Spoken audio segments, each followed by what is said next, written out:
Okay, so today we are looking at the second last installment in the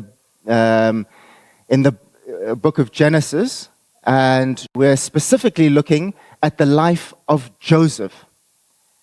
Now, Joseph, you'll remember, was the 11th son of Jacob, who was the son of Isaac. And last week, Rumbi took us through God's pursuit and his work in the flawed character of Jacob, Joseph's father. She reminded us that God pursues us despite our flaws. If we're prepared to wrestle with God, our wrestling matches are an opportunity for surrender and an opportunity for a new identity in Him. Super profound. And what a great message. We also learned that God works with us to achieve His purposes despite our flaws. And those flaws are clear in Jacob's family. And the family dynamics, I want you to remember that the family dynamics that we're looking through now are the family dynamics in which Joseph, our character, grew up. So we're looking at 8 chapters, Genesis 34 to 41. Let's look briefly at Jacob's life. You'll recall one of the first times we meet Jacob, he was cheating his brother out of his birthright. What a mess. What a mess. Cheating your brother out of his inheritance. And then Esau threatens to kill Joseph. So Joseph's mother speaks to Isaac, his father, and says, no, send this son away because he's going to be killed by his brother and that would be a disaster. And so what he does is he sends him away to Laban. Laban is his clansman. And he says, go, my son, and find a wife from amongst our people. On the way there, he has a dream, and Jacob receives incredible promises that change his life. But then he gets to Laban, and Laban has 2 daughters, we learn. And those 2 daughters are Leah and Rachel. And the Bible says that Jacob took a look at Rachel and liked what he saw. Took a look at Leah, and he said she was short-sighted. I mean, what a way to describe somebody who maybe isn't quite as attractive, because I'm short-sighted, and I'm not sure that all fits together. So Laban says, I'm not going to pay you a wage. What you have to do is work for 7 years for me, and then you can get Rachel. But what happens is Laban tricks him, all part of this family history. And on his wedding night, it was in the middle of the night, I don't know, next morning, don't ask me the details, he finds out that it's not Rachel, but it's Leah that he's been married to, the older sister. And so he goes and he says, you've tricked me. And Laban says, okay, I'll tell you what, I'll give you Rachel, but you've got to work for me for another 7 years. 14 years. But what this starts off is there's clearly a favorite wife, Rachel. And there's clearly an unfavored wife, Leah. That's not a healthy family dynamic. And so this family that Joseph grows up in starts like this. They're married. God gives Leah 4 children, first of all. Reuben, Simeon, Levi, and Judah, the eventual line of Christ. Then Rachel gets jealous and says, no, you're getting all the attention. And I can't have children as Rachel, so what I'm going to do is I'm going to give you my maidservant, Bilhah. And Bilhah is going to have children on my behalf. And so she has Dan and Naphtali, 5 and 6. Then Leah, God opens her womb again. The Bible says, using this wonderful expression. Leah gets jealous. I've forgotten. And says, no. This is getting too much. Gives her maidservant Zilpah, who has Gad and Asher. Then Leah becomes, it comes to my mind. I don't know why. I don't know what the story is.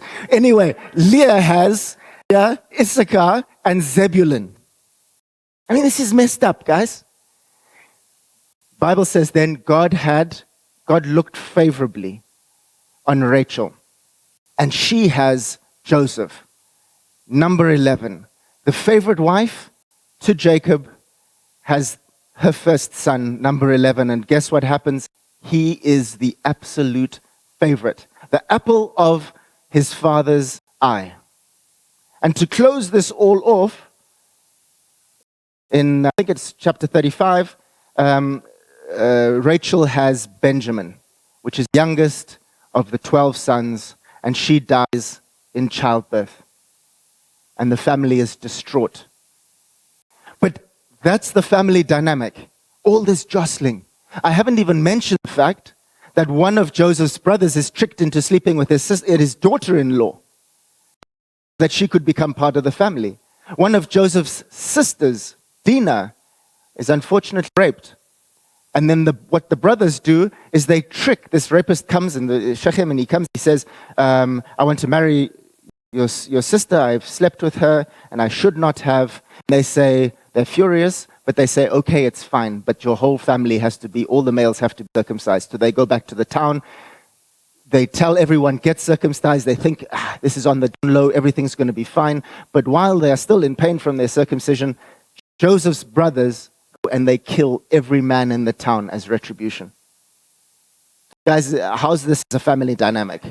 Yeah, nice family, Dave. Nice family. So this is the context in which Joseph grows up. It is a competitive house with warring wives. You've got sons looking to get ahead, whether it's to get more inheritance or to get more favor. You've got sons jostling, some from the maidservants, some from the wives, some from the favorite wife, some from the less favorite wife. This is crazy stuff. This is not even to mention that before they were born, Jacob had to flee Esau.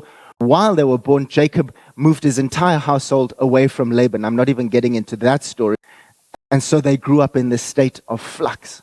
My point in all of this, and in telling you this narrative, is this family had a big part in shaping Joseph's early years. Yeah? This dynamic in which he grew up. And so we meet Joseph in Genesis 37, and I'll read to you. This is an account of Jacob's family line, and it mentions Joseph. It starts with number 11. It says, Joseph, a young man of 17. Anyone 17 here? Hands up. 17. A young man of 17 was tending the flocks with his brothers, the sons of Bilhah and the sons of Zilpah. Remember those, the maidservants, his father's wives. And he brought their father a bad report about them. So Joseph brought his father Jacob a bad report about his brothers. Now Israel, Jacob, loved Joseph more than any of his other sons because he'd been born to him in his old age, and also because he loved his wife more than any of the others. And he made an ornate robe for him. When his brothers saw that his father loved him more than any of them, they hated him and could not say a kind word to him. And then it says Joseph had a dream.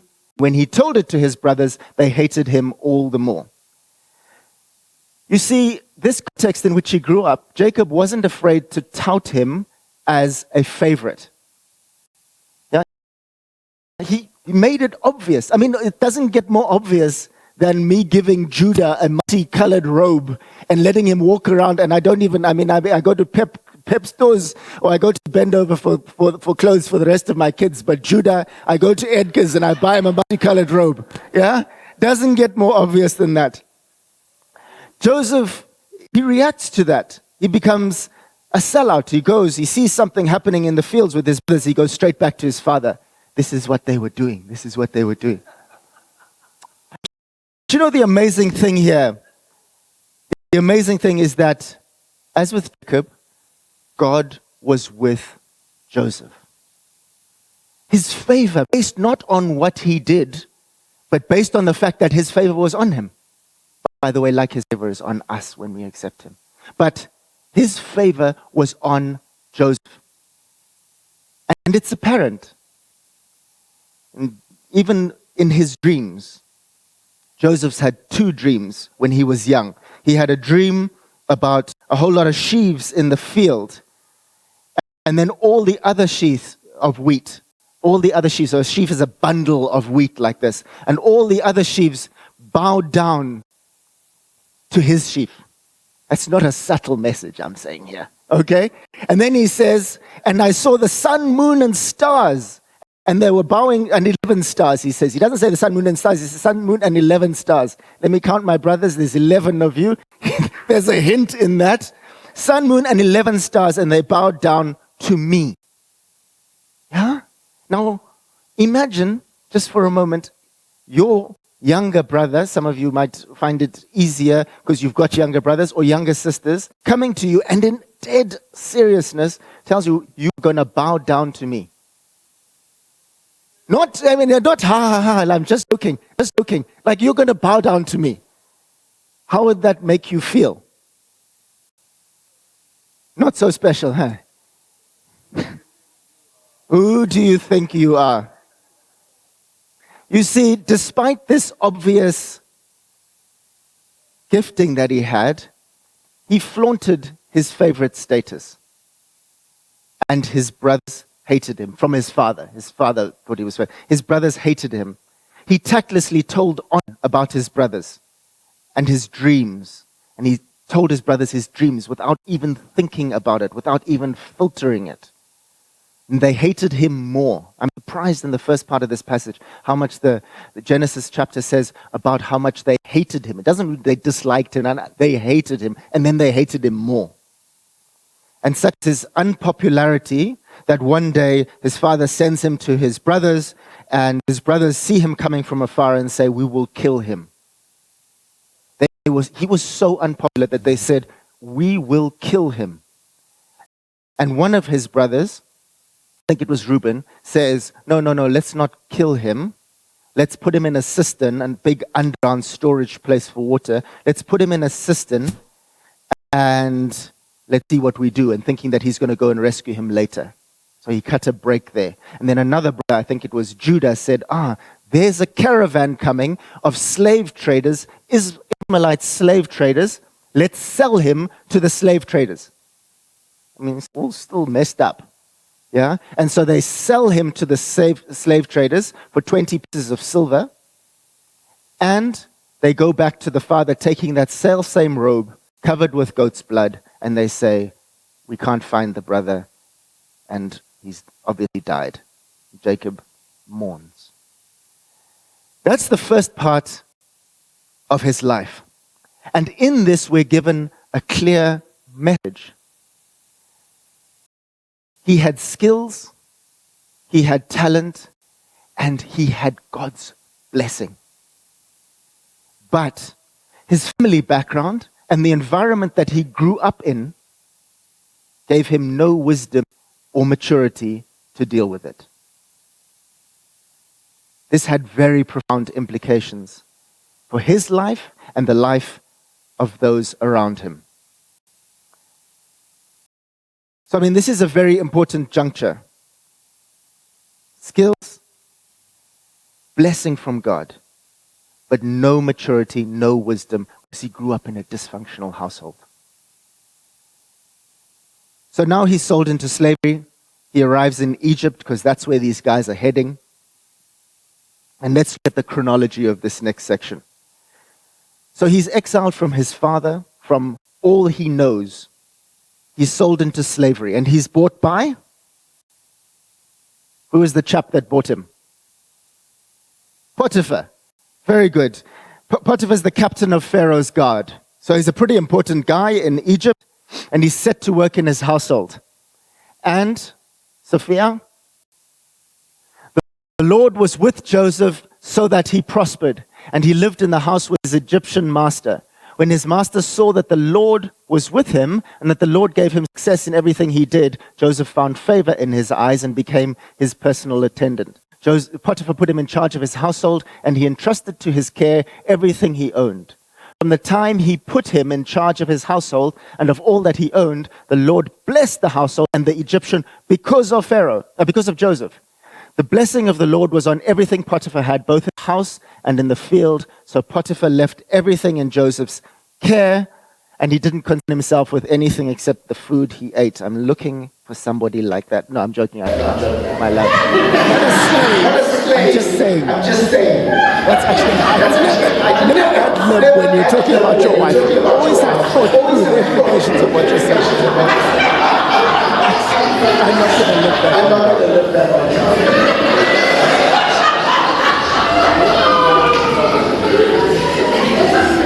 But then disaster strikes, okay? It says Joseph was well built and handsome. Joseph was well built. I didn't get a reaction. Yeah, I'm gonna have to work. But Joseph was well built and handsome, and after a while, his master's wife took notice of Joseph and said, "Come to bed with me." She wasn't a very subtle person. No prelims. She just said, "Come to bed with me." But I want you to notice something, that we're seeing the start of a growing maturity in Joseph, of an undoing of that family pattern. Because why? What does he do? He flees. Joseph flees. And this is the start of us seeing an undoing of that pattern. He chooses to be obedient to God's law. And then Potiphar's wife, to continue the narrative, Joseph had fled, leaving even the coat. She'd grabbed him by the coat. She was fairly insistent. She'd grabbed him by the coat, and he had to shrug out of his coat and run out of the house. And then she sets him up with the coat and says, "Listen, this is what happened. He tried to come in and he tried to have his way with me. And I shouted and screamed for help, and he ran, such that he even left his coat." Now, what happens is he gets into prison because Potiphar's mad and frustrated, and obviously he thinks his wife has been assaulted, and he sends him to prison completely unjustly. But again in prison, the last part of Genesis 39 tells us, while Joseph was there in the prison, the Lord was with him and showed him kindness and granted him favor in the eyes of the prison warden. Potiphar, prison warden. So the warden put Joseph in charge of all those held in the prison, and he was made responsible for all that was done there. The warden paid no attention to anything under Joseph's care, because the Lord was with Joseph and gave him success in whatever he did.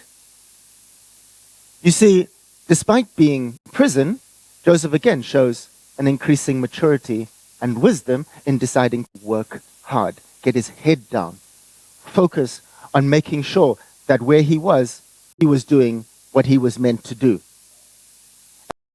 And then, as a result of that position, he was able then to be in a position where he was able to meet the cupbearer of the Pharaoh, who was also imprisoned, and the baker. And this cupbearer and the baker are there in prison with Joseph, and they both have a dream. And they're looking around the next morning, and they're trying to figure out, what does this dream mean? They say, "Oh, woe is us, we can't figure out this dream. We've both been imprisoned," and I won't go into the dreams, but Joseph correctly interprets the dreams. And he says to the baker, "Bad news.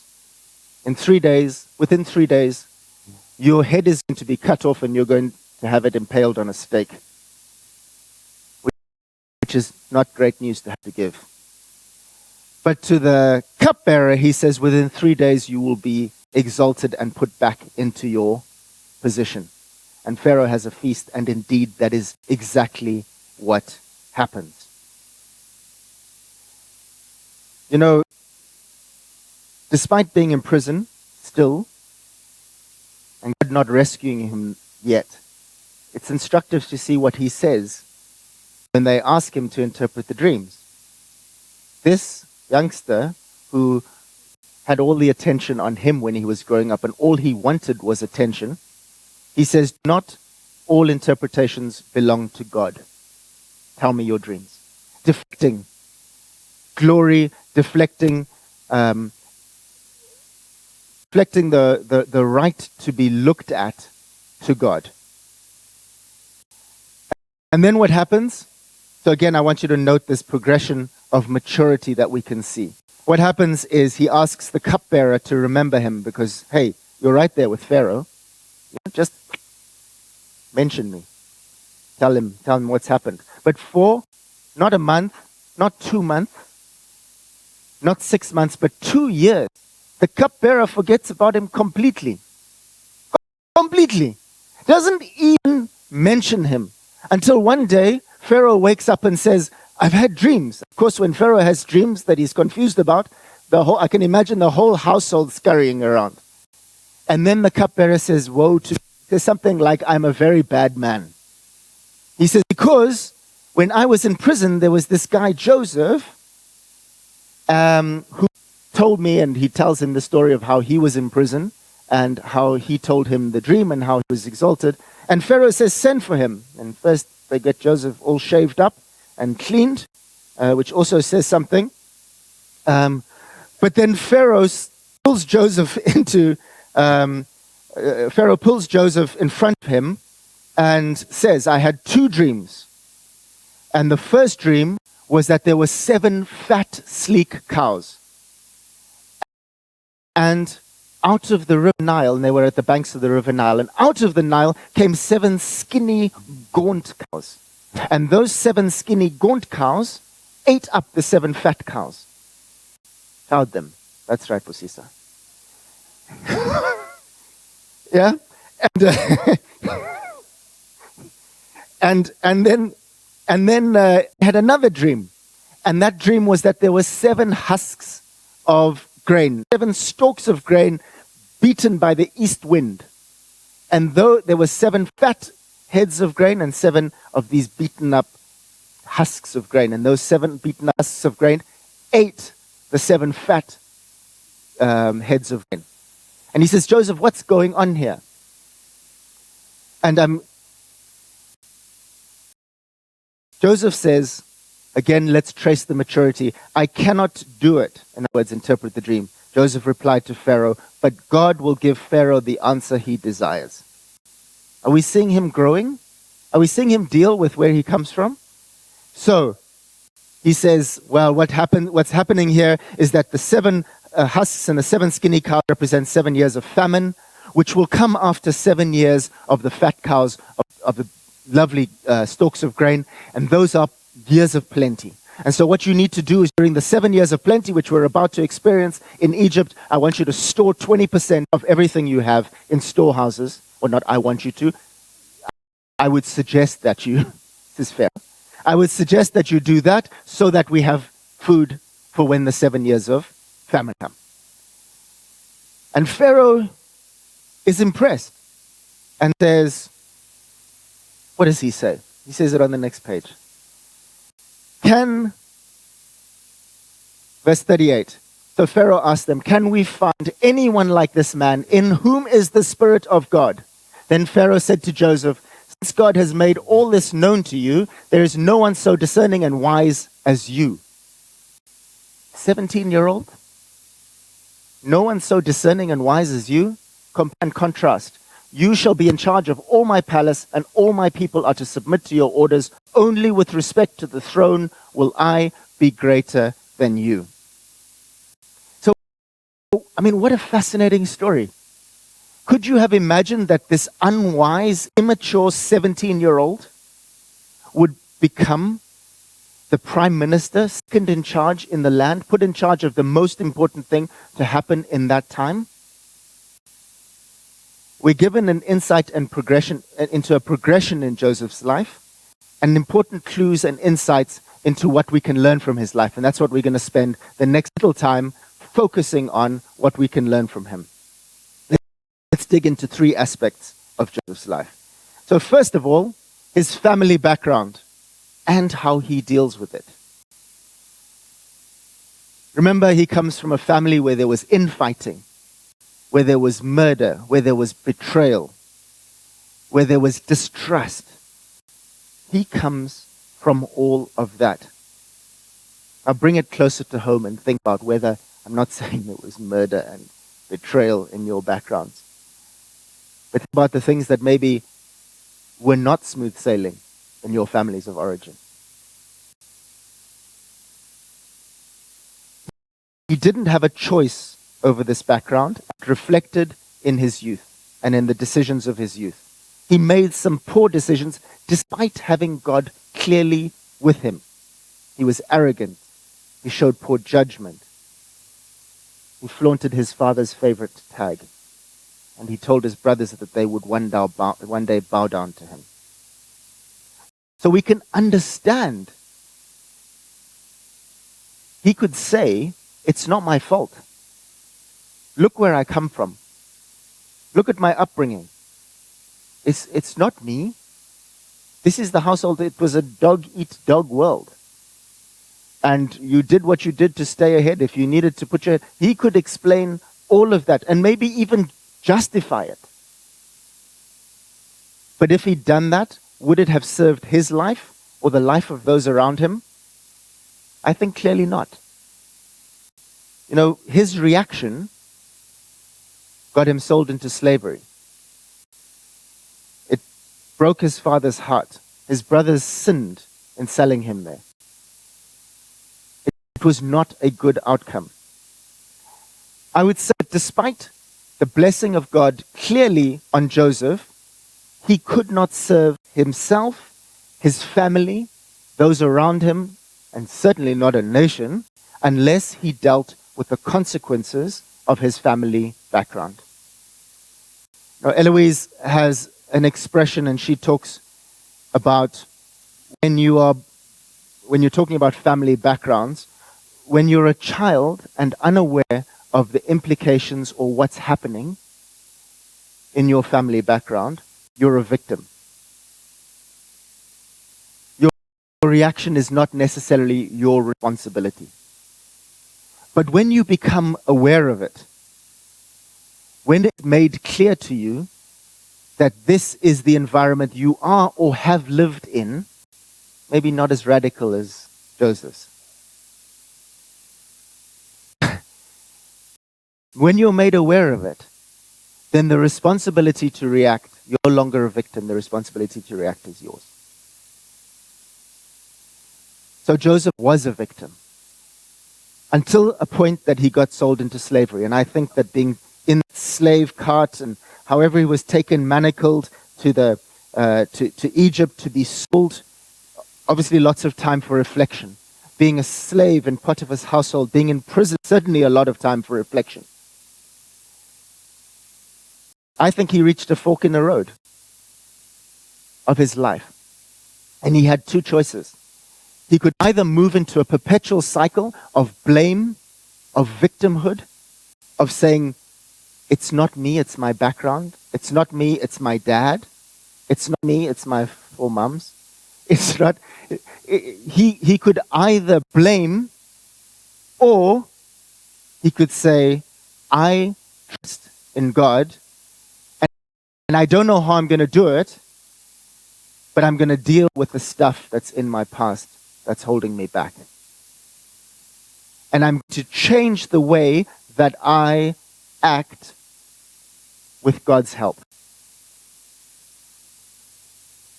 And then he could fully see the way the gifts and the promise that God had put on his life would be released.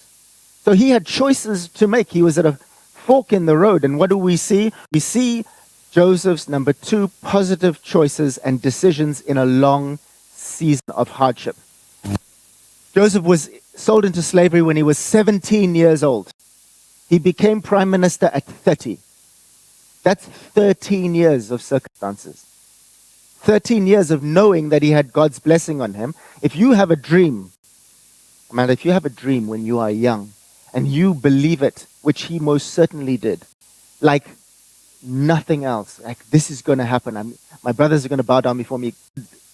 God is with me. You don't forget that.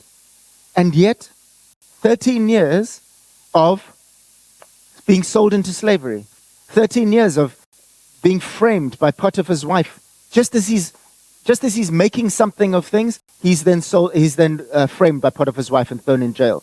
Just as he thinks that he's built himself up again and is in charge of all the prisoners, bam, he's forgotten for 2 years in what he thinks is the break. And even when Pharaoh Even when he's promoted to Pharaoh, it's still another 7 years before he sees his father and brothers again. So, I mean, this is a long season. I mean, you could say 13 years or you could say 20 years of hardship, where his circumstances were very tough. And he could not, day to day, we know the end of the story. Yeah? We know the end of the story. He becomes prime minister. He's elevated.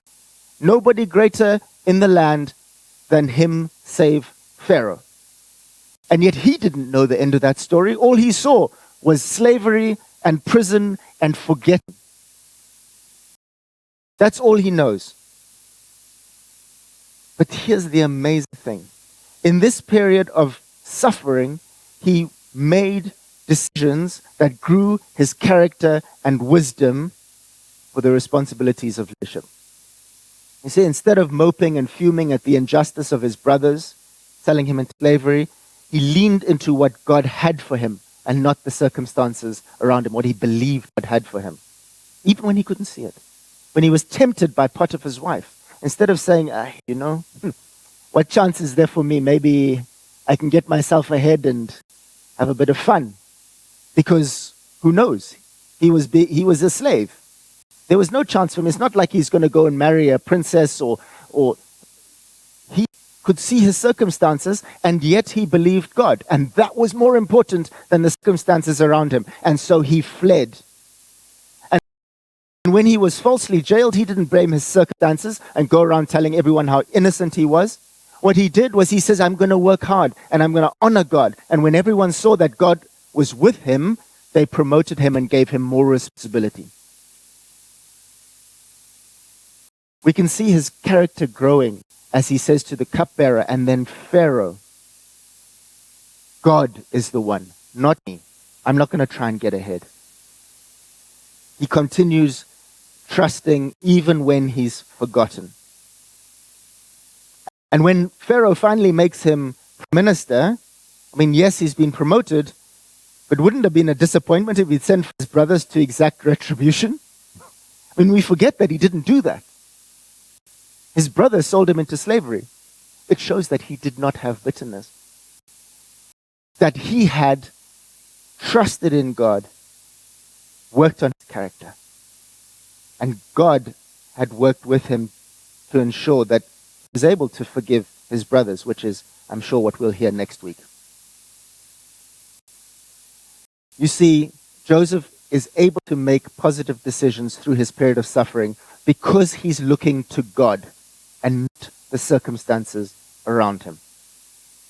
Demonstrating trust, faith, and obedience. Mandla, I love that. Trust, faith, and obedience in God rather than looking at what's happening to him right now. And as a result, we see him maturing before our eyes. And the third and last point in what I want to draw out of Joseph's story is that he does trust God and that God proves himself faithful. Yeah? God proves himself faithful. When he's with the cupbearer, he mentions, yes, mention me to Pharaoh, but he doesn't hold that over the cupbearer and say, well, listen, I'm going to tell you a dream and it's going to be good. So quid pro quo, let's make a deal beforehand so that I'm certain of being released. And even more, imagine standing before Pharaoh. God has given you the interpretation of the dream. You know that you have a message for Pharaoh that is very deep and very pointed. And God has given it to you, so it is very correct. And you don't say, hey, listen, tell you what, I've got this for you, but let me tell you about my situation. I'm in prison. I've been in prison for a while. And maybe what you can do is consider letting me out if I tell you the translation of this dream. Taking things into his own hands. Now, we like to think of it as negotiation. Yeah? We're just negotiating. He didn't negotiate with the gift that God had given him. His gift was to say, I'm going to be faithful to God, and he's put me in this situation. He's given me this word for Pharaoh, and I'm not going to tie any strings to it. I'm going to tell Pharaoh the interpretation of the dream, and I'm not going to try and leverage it. The rest I'll leave to God. The rest I'll leave to God. I'm going to do what I need to do and leave the rest to God. And what happens? God proves himself faithful. God proves himself faithful and lifts Joseph up. Trusts him with a role, huge role, that eventually leads to reconciliation with his family, spoiler alert for next week, and the bringing of the whole nation of Israel into Egypt, from which God could fulfill his promise to release them through Moses.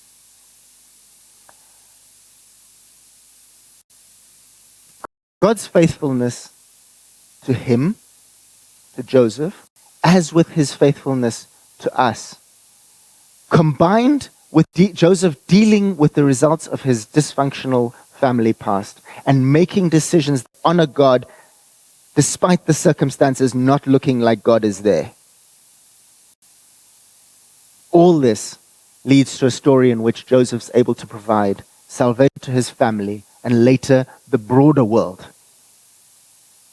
Echoing Christ, Joseph brought salvation to the known world through food. Christ brought salvation through the breaking of his body and through rising again and saving us and providing salvation. So finally, 2 points on what this means for us. Are we still, yeah? I was going to say, are we still, yeah. Number one, we all have family backgrounds and situations that ask us to make a choice. Are we going to choose blame and deflect? I'm not saying the situation isn't there. I'm not saying it hasn't affected you. Yeah, I'm not saying it's not real. That's not what I'm saying. I'm saying it's there. And I'm saying, are you going to choose to blame and deflect? Or are you going to choose to trust God even in taking that first step to saying, I realize what the situation is and I realize that it's impacting my life and the life of those around me and holding me back from achieving everything I can with the blessing that you've clearly given me. Yeah? That's a fork. When I was in late 20s, I was living in Lagos in Nigeria and I dated several people through my 20s. And at the time, I'd just broken up with a lovely missionary girl from America. And if you break up with a missionary, then you know the problem is probably not her. Okay? Well, I'm joking. Maybe it is. But in this case, it wasn't. And I was heartbroken at the time. And I was at a fork because although I'd ended several relationships, I realized that actually, I realized that something was wrong. That's all I realized at the beginning. That relationships weren't sticking. And that if several relationships don't stick and the girls are lovely girls, the problem's not with them. So I was forced to introvert. And so I said to God, I said, Lord, I don't know what it is, but there's something about me that's a problem. And so I sat down I can still remember at my table in my apartment in Lagos, and I opened my Bible and I started reading Psalms. And I did that for 6 months. Maybe not Psalms every night, but I sat down for at least half an hour every night asking God, help me here because I've got a problem. And God was faithful and he said, listen, part of your family background is the fact that you're struggling, and this is obviously over a period of time. He didn't flash it down. I wish he had. He says, you struggle to understand unconditional love. You're always looking over your shoulder. You're always seeing the flaws and looking over the shoulder at something that might be better. So you keep somebody close, but not too close. Because you're scared of being hurt and you don't understand unconditional love. And maybe it was something to do. I love my father. But I had a relationship with him where I performed and he rewarded me, and I performed and he rewarded me. And that, as a transactional love story, is not great. And so I realized that, and I had to forgive myself, and I had to forgive. And I had to say, God, show me unconditional love. And in dealing with that, and that was my dysfunctional, if you want to call it. I mean, I don't want to undermine my dad, but it was a part of my upbringing, and many good parts, but it was a part of my upbringing that wasn't great. And and I had to deal with it to move to the other side. And I didn't become prime minister. Okay? Not yet, at least. No. I didn't become prime minister. But what I did get... This is making me nervous. He says, I can arrange it. Hey. Yeah, let's go for it. So, I didn't become prime minister, but what I did get was a year later, when I walked into a church in Frankfurt, and I saw a beautiful young woman who I thought, that's for me. God was able to exalt me in the fact that I got the wife that I have. Was that too much? Have I made up for earlier? My point is that I realized I needed to deal with some of my family background. I dealt with it through God, and He then could release things in me that He couldn't previously release. Yeah? So, my question to you, have you looked at your background? Have you asked God what's impacting negatively in your life? Are the voices of your family stronger than the voice of God? Is your defense of what you did, this is the way we did it in my family, even though you know it's wrong? Is that your defense? That's the way I did it. That's the way my dad did it. That's the way my mom did it. That's the way my auntie did it, grandfather, gogo, whatever. Because then you may need to ask God, God, I need a little bit of help because this is causing conflict and it's preventing me from unlocking stuff that I need to unlock because we have His blessing on us. My second question. So first, we need to look at our family background. The second is that we have times when our circumstances are awful. And I think in Zimbabwe, I think there are many people here that can say that life is not comfortable.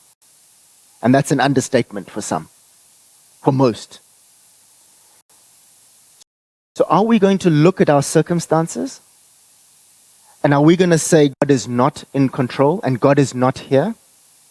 Because our circumstances don't show it? Because our circumstances are different to what we understand what the perfect circumstance under God would be? Or are we going to be like Joseph, who was in prison, who was unjustly jailed, who was forgotten, who was sold into slavery, didn't look at the circumstances around him. Instead, he looked and trusted in God. You know, you might be saying, my business is failing. And therefore, the guy comes to me and says, 10% and it's yours, I pay that 10%. You might be saying, listen, go to church, but there's no nice young guys and young girls in the church, man. But there's this person in front of me, so let me sleep with them. Let me go further than I want to go. Or I'm in Zimbabwe, and Zimbabwe is chaos. And therefore I can do this thing that I know is wrong, but it's just we're making a plan because we're in Zim. And Zim is tough. Are we justifying? We respond to God by our circumstances. Let's remember that example of Joseph. He chooses to look to God. He chooses to trust Him despite his circumstances. And the fruit of that is increasing wisdom, increasing maturity, and in your way, being lifted up.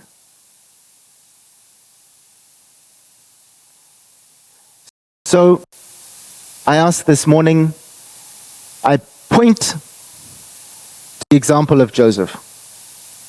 And I say, this is what God teaches us through Joseph. These are not my words, this is Joseph, which then is echoed in Christ later.